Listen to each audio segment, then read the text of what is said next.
പാകിസ്ഥാനിൽ അച്ചടിച്ച 500 രൂപയുടെ കള്ളനോട്ടുകൾ വീണ്ടും രാജ്യത്ത് വ്യാപകമാകുന്നു എന്നാണ് ലഭിക്കുന്ന വിവരങ്ങൾ. ഒരു പൊതുമേഖലാ ബാങ്കിൻ്റെ ഒരു പ്രധാനപ്പെട്ട ബ്രാഞ്ചിൻ്റെ കറൻസി ചെസ്റ്റിൽ നിന്ന് 1,42,500 രൂപയുടെ കള്ളനോട്ടുകൾ കണ്ടെത്തി.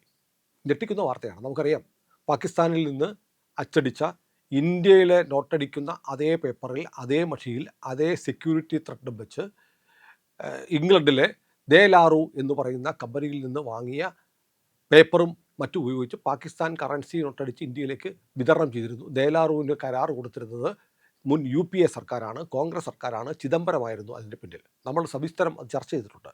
പക്ഷേ അങ്ങനെയുള്ള കള്ളനോട്ടുകൾ ഇന്ത്യയിൽ വ്യാപകമായി ഇന്ത്യയിലെ ബാങ്കുകളിൽ വരെ എത്തിച്ചേർന്നു. കാരണം തിരിച്ചറിയാൻ പറ്റില്ല കള്ളനോട്ടാണോ എന്നത്. അങ്ങനെയുള്ള നോട്ടുകൾ വല്ലാതെ പെരുകി. കേരളത്തിൽ തന്നെ 10,000 കോടിയിൽ പരം രൂപയുടെ കള്ളനോട്ടുകൾ അടങ്ങുന്ന കണ്ടെയ്നറുകൾ വന്നുവെന്ന് മുഖ്യമന്ത്രിയായിരുന്ന VS അച്യുതാനന്ദൻ പറഞ്ഞിരുന്നു. എന്നാൽ ഇപ്പോൾ അതേ സ്ഥിതി പുനരാരംഭിച്ചിരിക്കുന്നു എന്ന് പറയേണ്ടിയിരിക്കുന്നു. ഈ കള്ളനോട്ടുകൾ ഇങ്ങനെ പെരുകിയപ്പോഴാണ് നരേന്ദ്രമോദി നോട്ട് നിരോധനം നടപ്പാക്കിയത്. അങ്ങനെ പാകിസ്ഥാൻ്റെ സമ്പദ് വ്യവസ്ഥയെ തന്നെ തകർക്കുന്ന തരത്തിൽ നമ്മുടെ നോട്ട് നിരോധനം അവരെ ദോഷകരമായി ബാധിച്ചു. ഇപ്പോൾ പാകിസ്ഥാൻ വീണ്ടും ഇങ്ങനെയുള്ള കള്ളനോട്ടുകൾ അടിച്ച് മലേഷ്യ വഴി ഇന്ത്യയിലെത്തിക്കുന്നു. അത് വ്യാപകമായി പ്രചരിക്കുന്നു എന്നുള്ള വിവരമാണ് പുറത്തു വരുന്നത്. എവിടെയും ഒരു മലയാളി സ്പർശമുണ്ടല്ലോ. ഈ സംഭവത്തിലേക്ക് നയിച്ചത് പ്രധാനമായും ദക്ഷിണേന്ത്യയിലാണ്. ദക്ഷിണേന്ത്യയിലെ ഒരു ബാങ്കിൽ നിന്നാണ് 1,42,500 രൂപ നോട്ടുകൾ പിടിച്ചെടുത്തത്. ഇതിൻ്റെ പിന്നിൽ ഒരു മലയാളി ഉണ്ടായിരുന്നു. ഈ മലയാളിയെക്കുറിച്ച് പറഞ്ഞാൽ MBAക്ക് പഠിക്കുന്ന ഒരാൾ, ബാംഗ്ലൂരുകാരനാണ്. അയാൾ ഒരു കടയിൽ നിന്ന് സിഗരറ്റ് വാങ്ങിയിട്ട് 500 രൂപ നോട്ട് കൊടുത്തു. ഈ നോട്ട് പിടിക്കപ്പെട്ടപ്പോൾ പിന്നാലെ കർണാടക പോലീസ് അന്വേഷണം നടത്തി. അവിടുത്തെ കൗണ്ടർ ഫീറ്റ് സ്ക്വാഡ് അന്വേഷണം നടത്തിയിട്ട് മലയാളികൾ ഉൾപ്പെടുന്ന ബൽത്തങ്ങാടി കേന്ദ്രീകരിച്ചുള്ള ഒരു സംഘത്തെ പിടികൂടി. അവരുടെ പക്കലുള്ള 500 രൂപ നോട്ടുകൾ വലിയ തോതിൽ പിടിച്ചെടുത്തു. അതിനുശേഷം ചില വിവരങ്ങൾ തമിഴ്നാട് പോലീസിന് കൈമാറി. തമിഴ്നാട്ടിലെ തിരുവല്ലിക്കോണി എന്ന് പറയുന്ന ഒരു സ്ഥലത്ത് ഒരു ലോഡ്ജിൽ ഷഫീഖ് എന്ന് പറയുന്ന ഒരാൾ, മലയാളിയാണ് എന്ന് പറയപ്പെടുന്നു. ഷഫീഖ് റഹ്മാൻ എന്ന് പറയുന്ന 37 വയസ്സുള്ള ഒരാൾ.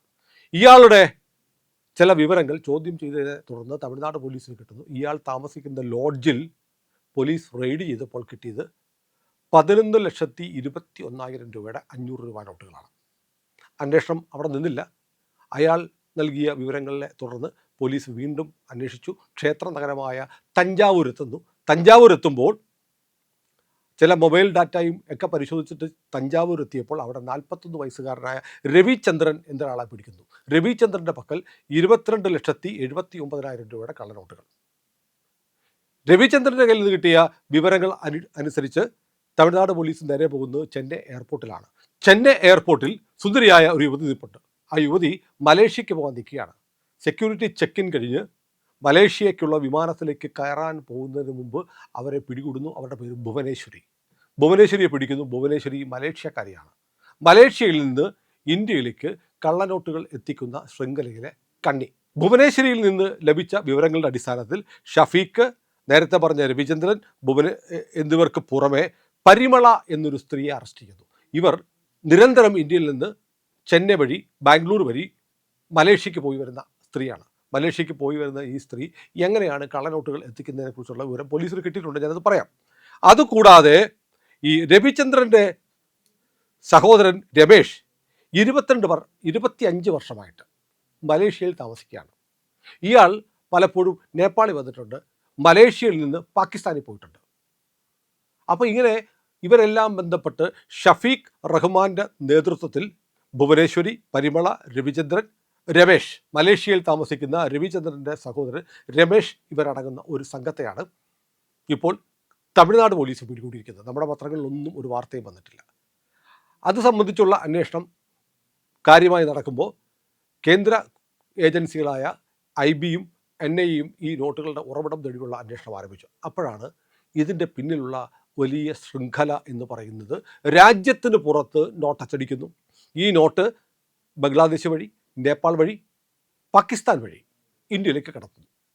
മലേഷ്യ വഴിയാണ്, മലേഷ്യയിലിരുന്നാണ് ഇതിൻ്റെ ആസൂത്രണം മുഴുവൻ നടക്കുന്നത് എന്ന് കണ്ടെത്തിയിരിക്കുന്നു.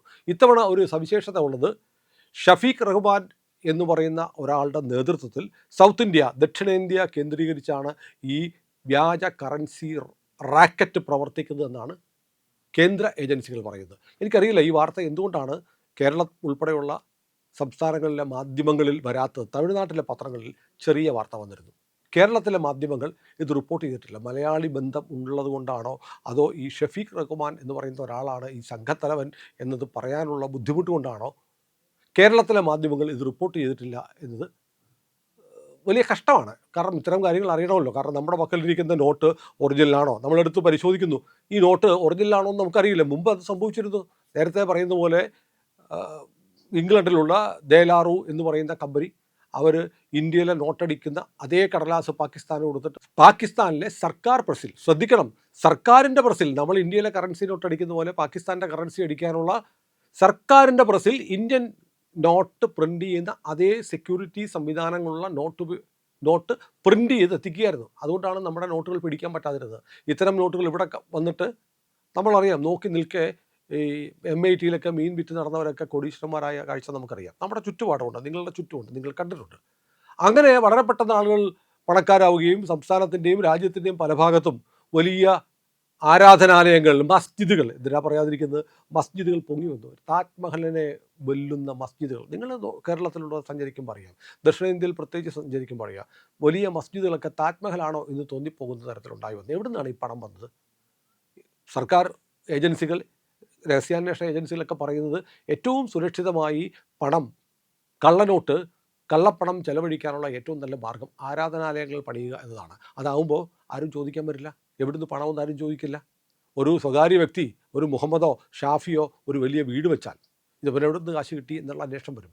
എന്നാൽ ഒരു പ്രദേശത്ത് ഒരു മോസ്ക് ഉണ്ടാക്കിയാൽ ഇതിന് പണം എവിടുന്ന് ചോദിക്കാൻ ഒരു ഏജൻസി വരില്ല. നമ്മുടെ സിസ്റ്റം അങ്ങനെയാണ്. പിന്നെ വലിയ കലാപമായി, മതവികാരം വ്രണപ്പെടുത്തി, മതസ്വാതന്ത്ര്യത്തിൻ്റെ ലംഘനമായി എന്നൊക്കെ പറഞ്ഞിട്ട് ഇവിടെ കുട്ടിപിടിച്ച് തെരുവിലിറങ്ങും. അതുകൊണ്ട് വലിയ തോതിൽ ഇങ്ങനെയാണ് കേരളത്തിൽ കള്ളപ്പണം, കേരളത്തിൽ മാത്രമല്ല ദക്ഷിണേന്ത്യയിൽ വ്യാപിച്ചു കൊണ്ടിരുന്നത്. അങ്ങനെ ഈ പാകിസ്ഥാനിൽ അടിക്കുന്ന കറൻസി ഇന്ത്യയിൽ വലിയ തോതിൽ കേരളം വഴി വിതരണം ചെയ്യപ്പെട്ടു. 2 കണ്ടെയ്നറുകൾ കൊച്ചി തുറമുഖത്ത് ഇറക്കി എന്ന് പറഞ്ഞത് കേരളത്തിൻ്റെ മുഖ്യമന്ത്രിയായ VS അച്യുതാനന്ദനാണെന്ന് നമ്മൾ മറക്കരുത്. അദ്ദേഹത്തിന് വിവരം കിട്ടാൻ ഇൻ്റലിജൻസ് സംവിധാനങ്ങളൊക്കെ ഉണ്ട്.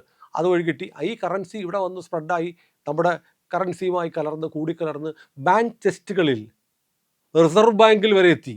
ആലോചിച്ച് നോക്കൂ, പാകിസ്ഥാൻ അച്ചടിച്ച കള്ളനോട്ടുകൾ നമ്മുടെ റിസർവ് ബാങ്കിൽ വരെ എത്തി. റിസർവ് ബാങ്ക് അത് പിന്നെയും തിരിച്ചറിയാൻ കഴിയാതെ വീണ്ടും സർക്കുലേറ്റ് ചെയ്ത് വ്യാപിച്ചു. നമ്മുടെ സമ്പദ്ഘടന വല്ലാതെ കൂപ്പുകുത്തി.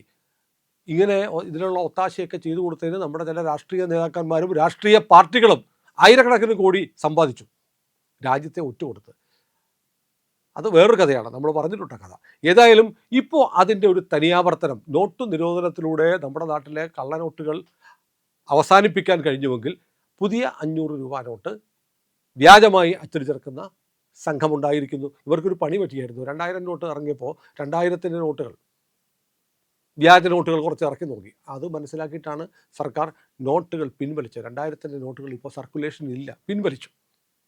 അത് മനസ്സിലാക്കിയിട്ടാണ് 500-ൻ്റെ നോട്ട് അത്ര പെട്ടെന്നൊന്നും പിൻവലിക്കാൻ കഴിയില്ല എന്ന് മനസ്സിലാക്കിയിട്ടാണ് ഇപ്പോൾ വ്യാപകമായി ഈ നോട്ടുകൾ അച്ചടിച്ചിറക്കി ഇന്ത്യയിലെ വിവിധ സംസ്ഥാനങ്ങളിൽ ദക്ഷിണേന്ത്യ കേന്ദ്രീകരിച്ച് മലേഷ്യ, ദുബായ്, പാകിസ്ഥാൻ, ബംഗ്ലാദേശ് വഴിയുള്ള കണക്ഷൻ്റെ ഭാഗമായി ഇന്ത്യയിൽ വലിയ തോതിൽ കൊണ്ടുവന്ന് വിതരണം ചെയ്യുന്നു എന്നാണ് കേന്ദ്ര ഏജൻസികൾ പറയുന്നത്. ഇതൊരു വലിയ വാർത്തയാണ്, ചർച്ച ചെയ്യേണ്ടതാണ്.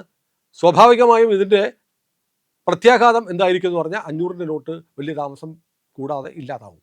ഇപ്പോൾ തന്നെ സർക്കാർ നടപടി ആരംഭിച്ചിട്ടുണ്ട്. സർക്കാർ ഇപ്പോൾ പോളിമർ നോട്ടുകൾ ഇറക്കാൻ പോവാണ്. അതിൻ്റെ കൊട്ടേഷൻ ക്ഷണിച്ചു. അതിൻ്റെ തീരുമാനമായി ആദ്യം 10 രൂപ 20 രൂപ നോട്ടുകൾ ഇറക്കുന്നു എന്നാണ് പറയുന്നത്. 10, 20, 50 എന്നിറക്കുന്നു എന്നാണ് കേൾക്കുന്നത്. അതിനുശേഷം ഒരുപക്ഷെ ഇപ്പോൾ നിലവിലുള്ള 200 രൂപയുടെയും 500-ൻ്റെയും നോട്ടുകളും പോളിമറിലേക്ക് മാറിയേക്കാം.